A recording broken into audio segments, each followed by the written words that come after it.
특혜 논란이 일었던 치매 전담 요양시설 건립 사업이 보류됐습니다. 홍성군은 지역사회 여론을 고려해 건립 시기를 조정하겠다는 계획입니다. 홍성의 한 단독주택에서 LP가스가 폭발해 집이 무너지는 사고가 발생했습니다. 이 사고로 집주인이 3도 화상을 입어 병원으로 이송됐습니다. 충남도와 대전광역시가 행정통합 민관협의체를 출범하고 가동을 시작했습니다. 이들은 단체 명칭과 통합법률안 등을 마련할 계획입니다. 충남도가 서산 가로림만의 체계적인 보존을 위해 전국 최초로 디지털 갯벌 지도를 구축했습니다. 충남도는 구축한 갯벌 정보를 다양한 기관이 업무에 활용하도록 제공할 방침입니다.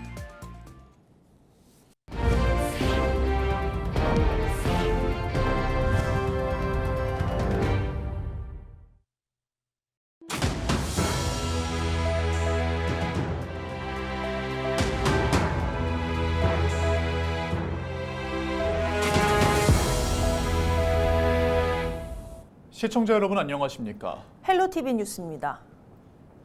홍성군이 공립치매전담 요양시설 건립을 보류하기로 했습니다. 군의원 특혜 의혹 등으로 지역사회에서 반대 여론이 일자 사업을 추진하지 않기로 한 건데요. 자세한 내용 취재기자 연결해 들어보겠습니다. 임희정 기자, 먼저 사업 관련 논란부터 정리를 해주시죠.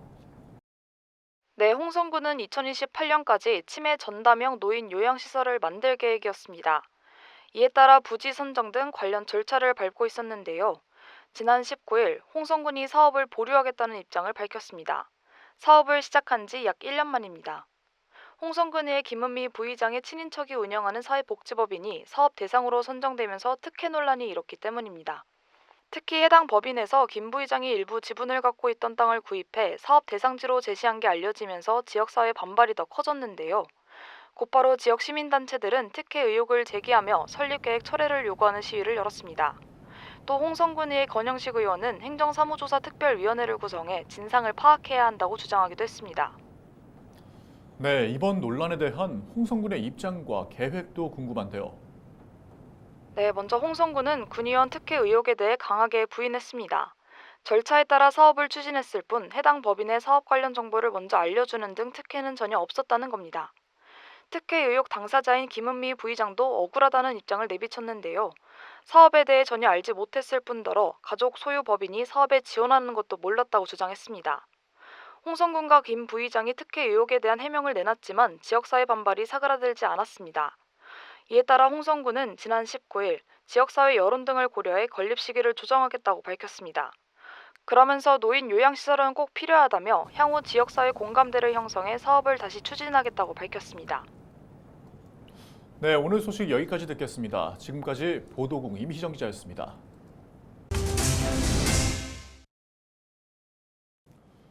홍성에서 LP가스 폭발 사고가 발생했습니다.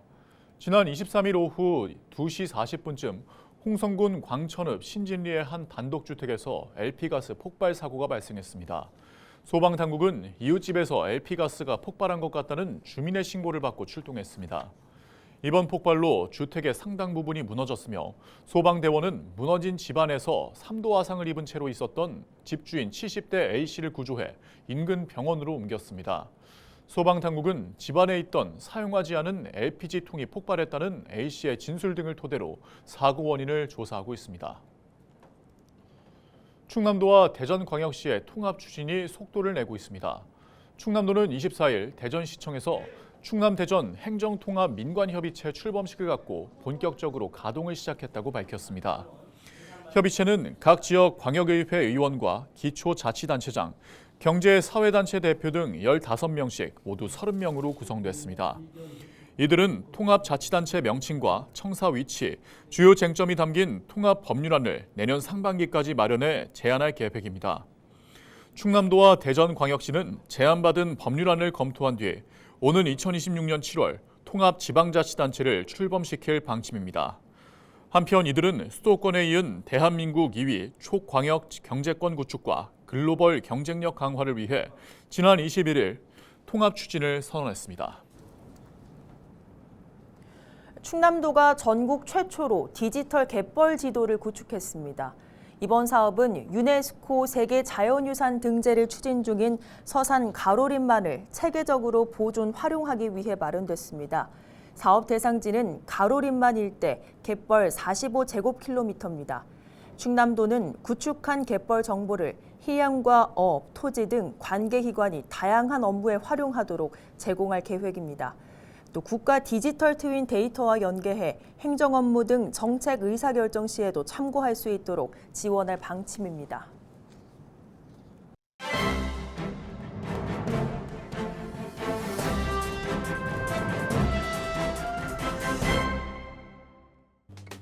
충청투데이 기사입니다.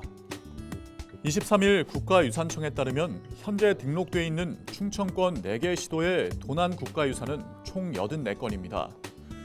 지역별로 살펴보면 충남이 43건으로 가장 많았고 충북이 36건, 대전이 4건, 세종 1건 순입니다.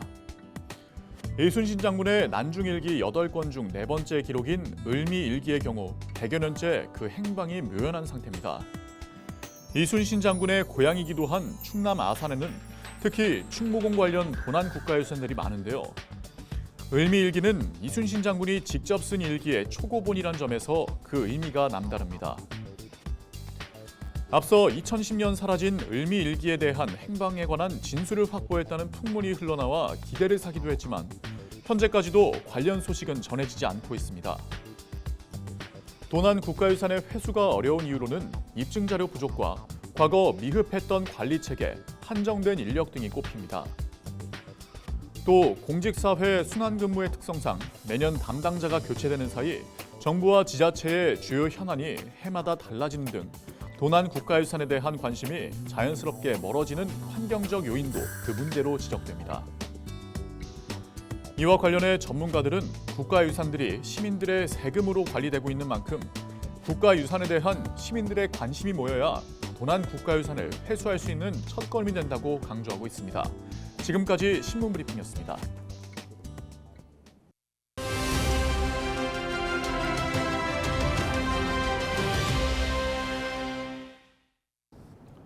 서산시가 올해 행복택시 운영지역과 대상자를 대폭 확대해 운영하면서 시민들의 이동 편의도 향상됐습니다. 서산시 교통과 이윤수 주무관 전화 연결해서 자세한 내용 들어보겠습니다. 자, 주무관님, 이번 행복택시 어떤 사업인지 소개를 좀 해주시죠. 서산시 행복택시는 수요응답형 교통수단으로 시내버스가 운행되지 않는 불편지역에 거주하는 주민들이 거주지에서 읍면 소재지나 시 소재지까지 100원으로 이동할 수 있는 교통서비스입니다. 행복택시는 버스 승강장으로부터 600m 이상 떨어지고 자동차를 소유하지 않은 세대를 대상으로 운영되며 거주지 관할 읍면동 행정복지센터에서 이용 신청하실 수 있습니다. 네, 서산시가 올해 행복택시 운행지역과 대상자를 확대 운영했다고 하죠. 이 내용도 함께 짚어주시죠. 네, 서산시는 올해 3월 행복택시 운행지역과 대상자를 대폭 확대 운영했는데요. 그 결과 대중교통 불편지역 주민들의 이동 편의가 크게 증진됐습니다. 서산시는 지난해 11월 관련 조례와 시행규칙을 개정해 기존 버스 승강장과 거주지 거리 기준을 800m 이상에서 600m 이상으로 완화했습니다. 또한 10가구 이상 마을로 제한됐던 신청 단위도 개별 세대로 간소화했습니다.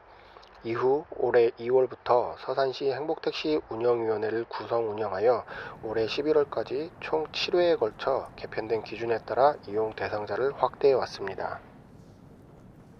네, 이렇게 대상자가 확대되면서 행복택시 운행도 덩달아 증가했을 것 같은데 어땠습니까?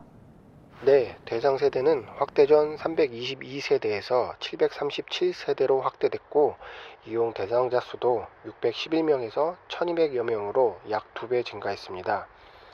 이용 대상이 늘어남에 따라 올해 3월부터 11월까지 행복택시 운행 횟수는 지난해 같은 기간보다 1만 6천여 건 증가한 총 3만 7천여 건으로 집계됐습니다. 서산시는 지역 맞춤형 대중교통 서비스 제공을 위해 최선을 다할 방침인데요.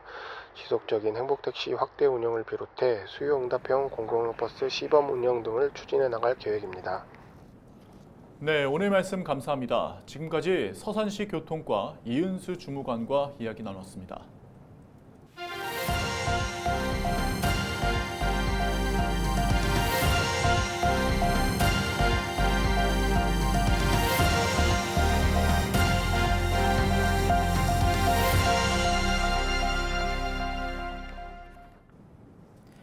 천안의 한 제조업체 창고에서 불이 나 1시간 50여 분 만에 꺼졌습니다. 지난 23일 오후 1시 10분쯤 천안시 동남구 목천읍의 한 화공약품 제조업체 창고에서 화재가 발생했습니다. 창고에서 작업 중이던 60대 작업자가 불을 끄려다 오른쪽 손등과 정강이 등에 화상을 입고 병원으로 옮겨져 치료를 받았습니다. 경찰과 소방당국은 회사 관계자들을 상대로 화재 경위 등을 조사하고 있습니다. 당진시가 성문 국가산업단지 도시숲 조성을 완료했습니다. 이번 사업은 기후위기 대응과 미세먼지 차단 등을 위해 실시됐습니다. 당진시는 올해 26억 원을 투입해 성문산단 공원과 녹지 2헥타르에 나무 2만 3천여 그루를 심었습니다. 내년에는 20억 원을 투입해 송산 2 일반 산단과 성문산단에 도시숲을 조성할 계획입니다. 한편 국립산림과학원의 자료를 보면 도시숲의 미세먼지 농도는 일반 도심보다 25.6%, 초미세먼지 농도는 40.9% 낮습니다. 청양군이 경로당 무상급식을 추진합니다. 청양군은 24일 군청에서 기자회견을 열고 전국 최초로 경로당 무상급식을 추진한다고 밝혔습니다. 청양군은 내년 상반기 경로당 10곳을 시범 사업 대상지로 선정해 매주 밀키트와 반찬 등 부식비를 지원할 계획입니다. 이와 함께 하반기부터는 먹거리 종합타운 내 도시락 가공 공장을 운영하면서 대상지를 50곳으로 확대 운영할 예정입니다.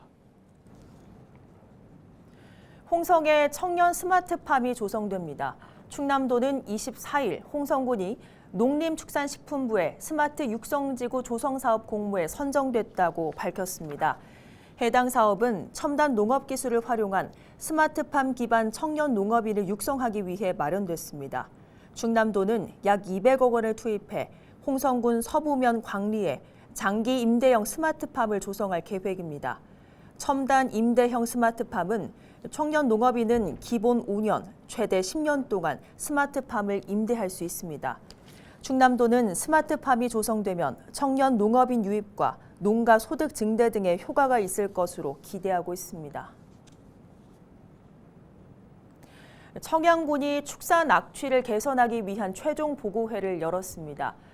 축산악취 전담팀과 지역 주민 등이 참석한 가운데 보고회에서는 축산악취 저감 방법 등이 논의됐습니다. 보고회 내용을 바탕으로 청양군은 축산환경 개선 교육과 외국인 노동자 대상 악취 관리 매뉴얼을 제작할 계획입니다. 또 악취 방지 시설과 악취 저감제 등을 지원하고 축산 환경 관리 전문 컨설팅을 이어나갈 방침입니다.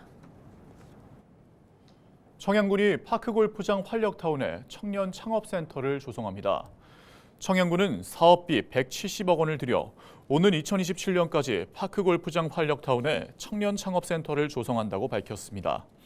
청년 창업센터에는 로컬 푸드마켓과 파크골프 체험공간 등이 들어설 계획입니다.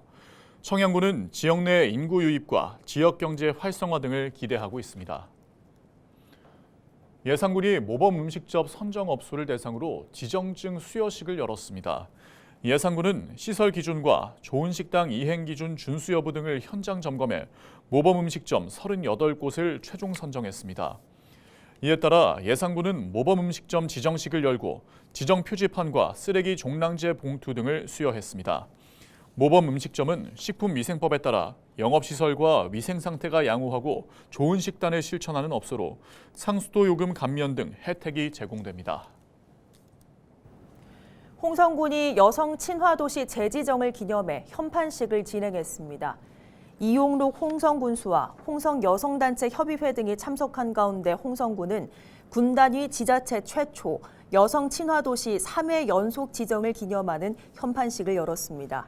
홍성군은 무인 택배함 설치와 안전 취약지 벽화 조성, 돌봄 공동체 특화 사업 등을 추진한 점이 높은 평가를 받아 여성 친화 도시로 지정됐습니다.